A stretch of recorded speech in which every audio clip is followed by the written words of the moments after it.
lunes, a ver, no quiero ser duro con esto, pero estamos en el famoso Blue Monday, lo comentábamos en la apertura del programa, es ese día en el cual caemos en la cuenta de lo que nos pasa en términos de expectativas, y creo que el centro de resonancia donde más claro tenemos las expectativas si se van a cumplir o no es en lo laboral. Nosotros vamos a dialogar con Sandra Olvie, que es experta en recursos humanos, a propósito de este Blue Monday y este agotamiento que se da muchas veces en las estructuras de las empresas, pero que se pone de manifiesto en la tercera semana del mes de enero. Sandra, ¿qué tal? Buenas tardes. Hernán Vitar y todo el equipo de Libre de Humo la saludan. ¿Cómo va? Hola, buenas tardes, Hernán y equipo. ¿Cómo están ustedes? Muy bien. Esperemos que sin la baja del Blue Monday. Queremos levantar el humor. Difícil, ¿no? No, está muy bien, es un estado mental, hay que ser positivo. Está muy bien, me gusta esa actitud. Bueno, decíamos que es un día que muchos se dan cuenta que al final el cambio de año calendario no significó realmente un cambio de expectativas, sino más bien una continuidad. Y que muchas veces no está mal que eso suceda tampoco, ¿no? No, además es tal como decís vos, a veces yo escuché gente decir, solo quiero que termine el año, pero pero mirá que sigue, el contexto sigue igual, no es que todos los marcadores vuelven a cero y vuelves a empezar. Claro. Es la continuidad, no es que cambia la vida porque cambió el año. Claro. Ahora, ¿cómo hacemos para mediar esas expectativas con la realidad diaria laboral que muchas veces nos toca vivir? Yo creo que lo más importante es ponerse objetivos. Uno tiene que ponerse objetivos reales dentro de su carrera profesional y que no caiga solo en una lista, porque si no es una lista de lo que me encantaría que suceda, pero es como la listita que uno le dejaba a Papá Noel o los Reyes Magos para ver si se lo traían. Y solo con escribir la lista no significa que te va a suceder. Entonces, para que sucedan cosas tenés que cambiar hábitos muchas veces, y cambiar hábitos significa, no se cambian necesariamente, sino que se pisan los hábitos anteriores. Entonces necesitas armarte todo un plan, toda una estrategia para ver qué cosas querés hacer, qué cambios tenés que hacer y revisitar eso semanalmente para asegurarse de que no quede en el olvido, porque si no el día a día te lleva puesto. Uh-huh. Ahora, vemos que hay, no sé, muchas empresas que por ahí están hasta certificadas a nivel nacional, internacional, que hablan de la calidad del trabajo, la calidad o el bienestar de sus trabajadores, pero después cuando uno habla en profundidad con los trabajadores te dicen, y la verdad que yo no estoy tan contento, la verdad que no es lo que parece. ¿Cómo se hace para acoplar esas expectativas entre lo empresarial o el funcionamiento de la empresa, la estructura de la empresa y el deseo, digamos, más chico del trabajador, el deseo individual del trabajador de finalmente desarrollarse y estar mejor? Sí, es como cuando vos ves el posteo en Instagram de la persona y parece que tiene la vida fantástica, uh-huh, y lo que estás haciendo estás mirando una foto y no estás viendo la película entera. Uno tiene que tomar en cuenta que cuando empresas las marcan como son aspiracionales para trabajar porque tienen muy buenos procesos, puede llegar a suceder que no sea en toda la organización así. Claro. Que el promedio de muy alto, pero en las organizaciones muchas veces hay sectores o líderes, o si queremos llamarlo más antiguamente los jefes, porque el líder es el que te lidera y el jefe es el que más el tipo que te mandonea. Hay partes en las organizaciones que no funcionan de la misma manera y tal vez tengas ese jefe antipático o el que no te trata de la mejor manera, pero la empresa es de esas empresas aspiracionales, entonces la gente entra a las organizaciones y se van de los jefes. Entonces hay que asegurarse muy bien cuando uno entra a trabajar en una organización, con quién va a estar trabajando, cuál es el equipo, y si ese equipo también un gran indicador de cómo funciona, más allá de que la empresa sea aspiracional, es el nivel de rotación que tenga el sector donde uno entra, porque eso marca la vara de cómo es la cultura en esa parte de la organización. Claro, se ve mucha publicidad hasta encubierta y no tanto, sobre todo en las redes sociales de búsqueda de empleo. Menciono LinkedIn porque creo que es el ejemplo que todos tienen en la mente.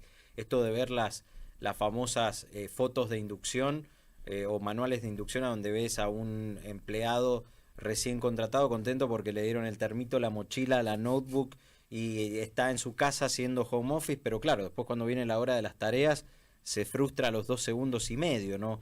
Creo que también hemos como aprendido a convivir con eso y en algún punto me parece que se está agotando rápido ese modelo de la foto de presunto bienestar, ¿no? Sí, habría que ver por qué se frustra, qué es lo que está pasando, si es un tema de expectativa realidad o si es un tema de realidad de vida.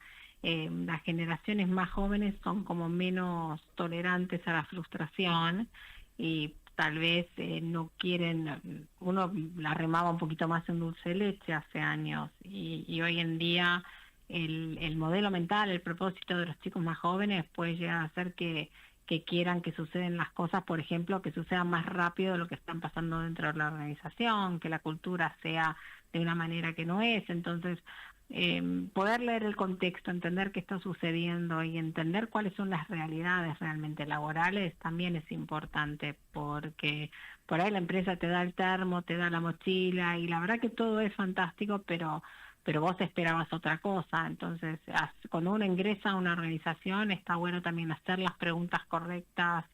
Hay veces que tenés muchas entrevistas dentro del proceso y eso es lindo también porque te permite, más allá que es un trabajo entrevistarse, conocer cuáles van a ser las personas con las cuales vas a interactuar, hacer todas las preguntas, entender cuál es el plan de desarrollo dentro de la organización, hacer las preguntas por ahí incómodas de, bueno, ¿qué es lo que no funciona tan bien acá? Claro. ¿Con qué me voy a encontrar? Digamos, ¿cuál es el mayor dolor de cabeza? ¿Cuáles son los temas de los cuales no se hablan tan abiertamente? Entonces, esas preguntas que a veces son un poquito más ásperas, también está bueno entender cuál es la situación real, porque así podés evaluar correctamente si es el lugar donde querés estar o no. Ujú. Hablando del lugar donde estar, bueno, recién mencionabas a los jóvenes, ¿no? Y está esta idea, digo, en lo personal creo que es bastante pobre y triste el argumento de los jóvenes no quieren trabajar. Se escucha repetidamente, los jóvenes no quieren trabajar o no tienen tolerancia al fracaso o no sé, o no están convencidos de que se van a poder desarrollar en tal o cual empleo. ¿Es tan así o son al final de la cuenta, las estructuras o las empresas las que no han sabido quizás ayornarse a estos nuevos tiempos? Digo, ¿de quién es la responsabilidad al final de la cuenta? Te lo pregunto a vos como experta en recursos humanos y entendiendo que, bueno, seguramente te has encontrado con todo tipo de perfiles. Sí, la responsabilidad es compartida, es de todos, no es de una sola parte, un solo sector. Yo creo que las generaciones más jóvenes fueron criadas más entre algodones, entonces quienes criamos esa generación hoy nos tenemos que hacer cargo también, porque facilitamos muchas cosas, con lo cual por ahí tienen menos tolerancia a algunas situaciones que por ahí las generaciones anteriores tenían mayor tolerancia, pero también hay que entender qué cosas traen las generaciones jóvenes a la mesa, entender que nuestro cliente también es generación joven, con lo cual lo necesitamos sentado a la mesa para que nos pueda también contribuir para poder responder las necesidades de nuestro cliente joven y entender que es todo un proceso. Hoy vamos a vivir muchos más años, las generaciones más chicas vieron a sus padres sufrir ciertas situaciones que no están dispuestos a hacer ellos, y también es lógico y no podemos caer tampoco en si los tiempos anteriores eran mejores, porque si no caemos en criticar, hacer lo mismo que criticábamos nosotros, porque Claro. siempre los tiempos pasados eran mejores. No, hoy el tiempo es distinto, la forma de pensar es diferente, la gente evolucionó en una dirección y hay que acompañar esa evolución y repensar qué cosas de ese cambio en la gente joven nos pueden nutrir como organización y qué cosas podemos traer a la mesa. Y hay gente súper piola con unas ideas de innovación espectaculares, pero por ahí las comunican de una manera distinta. Entonces hay que también poder ser diversos dentro de la organización y permitir que todos los interlocutores se puedan sentar y puedan dar sus ideas, porque es la única manera de crecer. Sí, debatiéndolo. Sandra, mucho gusto. Carlos Dogliani.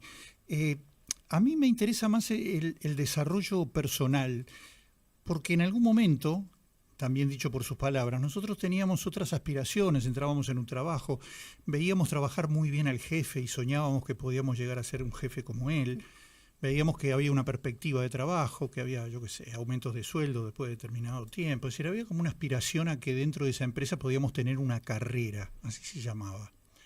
Ahora notamos lo contrario, ahora notamos que una chica que era supervisora en una fábrica de bebidas termina siendo la gerenta de un banco, por ejemplo. Como que va buscando, de acuerdo a su profesión, otras cosas. El desarrollo personal de una persona, valga la redundancia, ¿no? ¿Tiene que ver con esta cuestión de estar cambiando de trabajo permanentemente o de sobrevivir a uno y hacer una carrera dentro de ese lugar? Es una buena pregunta. Ya no se ve la persona que está 20, 30 años en una organización, no es lo típico.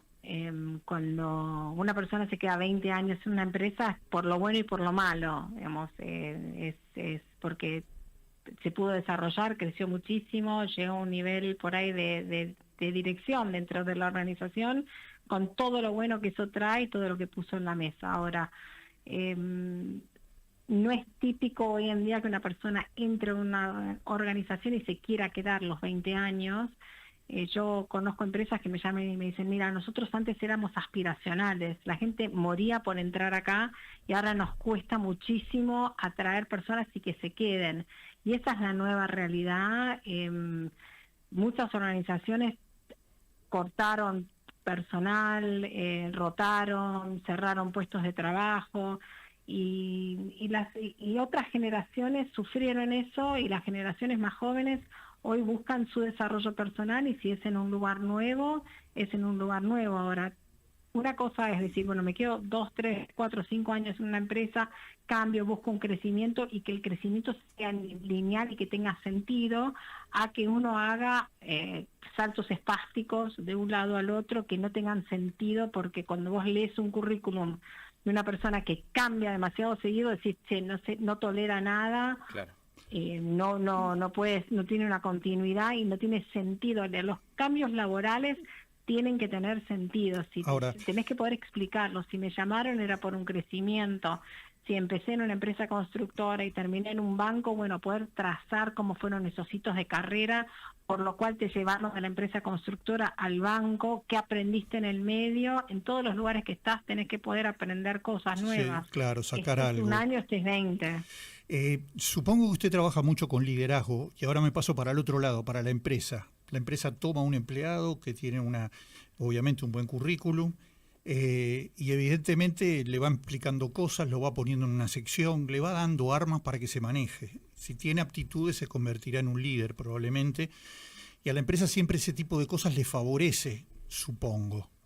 ¿Qué pasa con estos cambios permanentes en donde no se pueden generar equipos de trabajo constantes, en donde no hay una capacidad, en donde siempre tenemos que estar midiendo al nuevo que entra, en donde nos faltan esas cuestiones de liderazgo? El líder supongo que no solamente dirige para ir a llevar un aumento o a procurar un aumento, lidera justamente para que todo el mundo se entienda, para que se pueda progresar. ¿Cómo funciona eso internamente en una empresa? Mira, la empresa cuando contrata a una persona, cuando la incorpora, hace una apuesta hacia esa persona, es una inversión. Si hay alta rotación dentro de la organización, hay que empezar a preguntarse el porqué de esa alta rotación. Por ahí es la marca empleadora, por ahí es la cultura, distintas situaciones, pero hay una rotación según la empresa que es respetable, y hay otra que te tenés que empezar a preguntar qué es lo que está sucediendo. Ahora, muchas veces la gente dice, no es tanto la gente joven solamente, porque me pasa, hago una búsqueda de gerente general, y el gerente general me dice, mira que yo me voy a quedar acá 3, 4 años más. Y antes un gerente general se jubilaba en la empresa. Entonces, muchas empresas lo que están haciendo es el concepto de empleado boomerang. Entonces está 2, 3 años en la organización, ojalá se va a otro lado y después tiene la puerta abierta para volver si se fue bien. Entonces va a otra empresa, tiene un crecimiento, tiene un desarrollo, y cuando vuelve trae cosas nuevas a la mesa. Vos necesitas que la persona te traiga innovación siempre. Ahora, me preguntabas lo otro, ¿qué es la inversión esa para la empresa? Culturalmente es complicado, porque vos tenés armado todo un proyecto pensando que tenés personas que van a ir creciendo, se van a ir desarrollando, tenés un plan de sucesión de distintas personas, se te fue la sucesión y ¿qué haces? Antes las empresas, las llamadas Big Four, las consultoras, hacían una carrera, vos empezabas como asistente y tu aspiración era ser socio de esa empresa consultora internacional a futuro. Hoy muchas de esas empresas tienen que contratar gente externa a niveles gerenciales, que antes era impensado porque no tienen el semillero internamente. Ahora tenés que pensar por qué no tenés el semillero.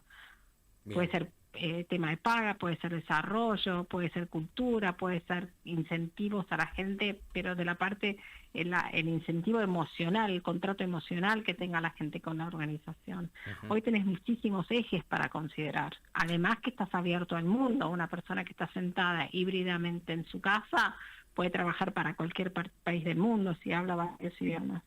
Claro. Sandra, por último, y estamos cortos de tiempo, ¿cómo ves este debate por la reforma laboral teniendo en cuenta que, o por lo menos en apariencia, se ha deteriorado claramente la calidad de los empleos en la Argentina? ¿Crees que es positivo más allá de cómo resulte o no? Mira, me parece que hacía falta hacer un cambio. Me parece que una empresa pyme no puede estar pensando en que se va a fundir porque... Yo la estamos perdiendo. Sí. Pueda tener personas dentro de la organización que aporten y puedas tener flexibilidad desde la parte de empleador para poder contratar gente y cuando necesites despedirlos los puedas despedir, porque si una persona no funciona dentro de la organización no debería quedarse. Entonces entiendo que hoy en día que los trabajadores y que es difícil conseguir trabajo y la gente necesita estabilidad, por supuesto, pero necesitamos flexibilizar para que se puedan contratar personas y que las empresas se queden tranquilas. Y aparte es el mensaje hacia el exterior, que la Argentina sea un país donde las empresas internacionales puedan venir a invertir sin tener miedo al costo laboral, porque aparte no somos competitivos nuestros productos en el exterior, porque un vino argentino hoy en el exterior es caro, que antes no lo era.